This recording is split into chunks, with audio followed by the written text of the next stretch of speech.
No, what are you talking about? Elsa Lanchester is the title character. What?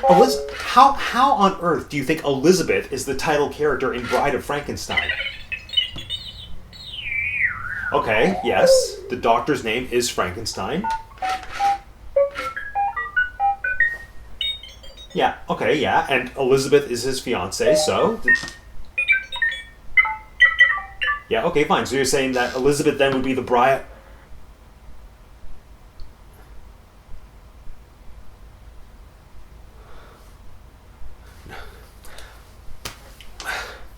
Stay in your corner. Welcome to Teacup For One.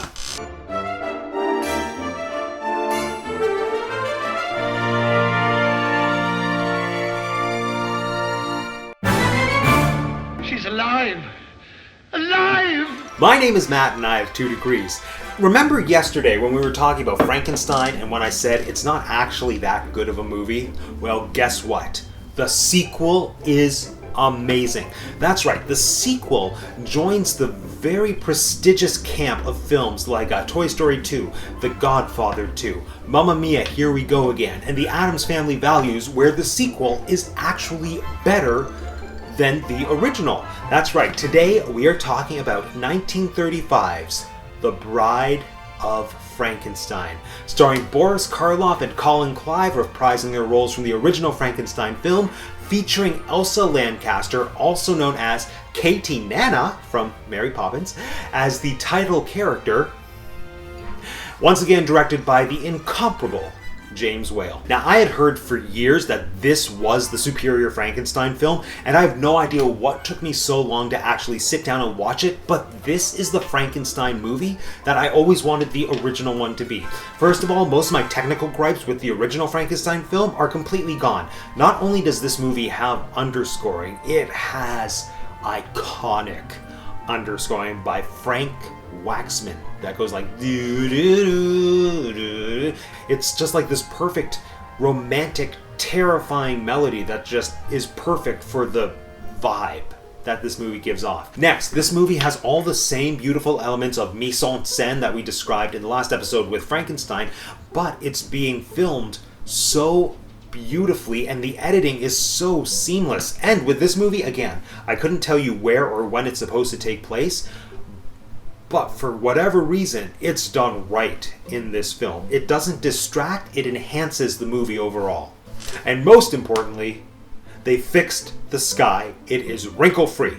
And the cast in this movie is incredible. I usually find with these Universal horror films that all the supporting roles are really bland, forgettable, and do nothing to enhance the movie. But the supporting characters in this film are so engaging and so watchable, and they really lift the film to another level. O.P. Heggie gives a beautiful, simple, and sad performance as the blind man who befriends the creature and teaches him how to talk, and the joys of bread, and the joys of cigar smoking, and just like a smoke. It's a smoke. It's good. It's good. All my life, I've just wanted a friend. It's so beautiful. Una O'Connor is absolutely hilarious as Minnie. It's alive! The monster! It's alive! Ooh, ooh. She was also in The Invisible Man in a very similar role, but for whatever reason, I just feel like she clicks even better in this film. And then we have Ernst Thesiger as Dr. Pretorius, who is just so delightfully evil. It's like, and he made a mermaid in a jar. That just makes this movie that much better. Those are just 3 examples, but I think they represent why this movie works so well. It's a combination of melodrama, heart, horror, and even a little bit of comedy all rolled into one. And where I've always felt like the first Frankenstein film is very tonally confused, this one is so successful as this incredibly well-balanced horror fantasy movie. And from what I gather, it sounds like a lot of that has to do with the director, James Whale. He didn't want to sign on for the film originally, but he eventually agreed on the condition that he be given more creative control. And I think the obvious payoff is that we got a much more coherent film. I think my favorite directorial choice maybe in this whole film is the inclusion of the prologue where we actually see Mary Shelley, author of Frankenstein, played by Elsa Lanchester, who doubles as the Bride of Frankenstein at the end of the film.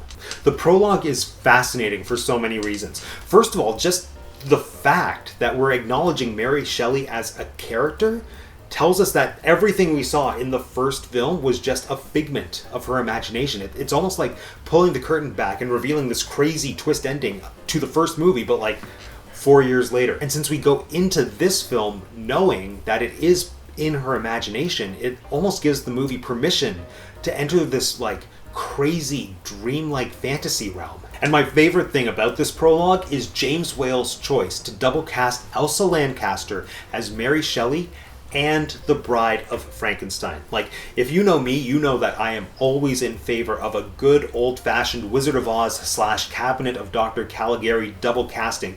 And this is just as effective, but serves a totally different purpose from those last two examples. The choice to include this prologue and to have the same actor playing both roles was apparently rooted in James Whale's desire to explore the whole idea that beautiful people can still have evil, wicked thoughts just like the rest of us, which is even tied into the dialogue of that scene. Look at her, Shelley. Can you believe that bland and lovely brow conceived of Frankenstein?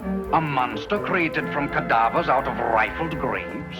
And that whole scene and that whole conversation ties so strongly into the theme of duality, which we see throughout this movie. Like, just think about it. We see so quickly how easy it is for the innocent villagers to turn into an angry mob. We're shown that a trusted professor is actually a mad scientist. And on the flip side of that, with the creature, we see that he's capable of these beautiful thoughts and this very rich kind of humanity when he's shown just a little bit of kindness. And we see more humanity and more beauty in him than we do from almost any of the actual human characters throughout both movies, really. And I think that's actually the main reason that this film works so well. It still doesn't come like anywhere close to even resembling the Mary Shelley novel, I think. I mean, take all of this with a grain of salt. I haven't read the book, I've only seen the Wishbone. Stay away from me! I said stay away from me! I reject you! You're a monster! But it does delve into those same themes that Mary Shelley was exploring, having to do with like isolation and loneliness, which is expressed in this film through the creature's desire for a friend or for companionship in any way.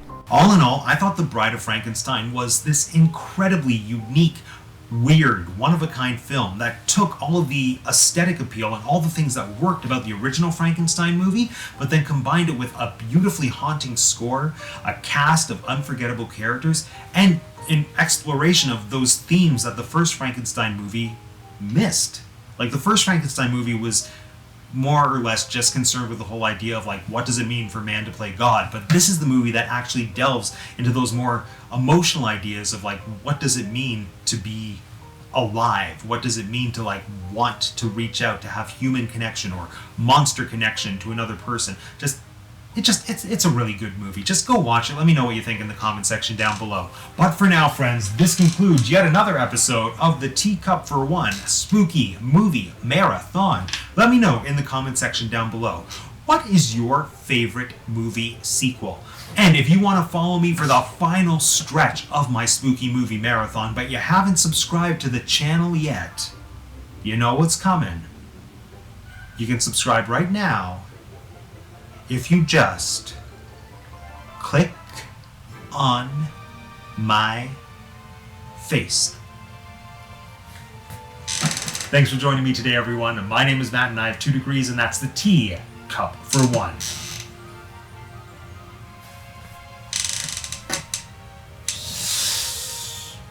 I'm a swan.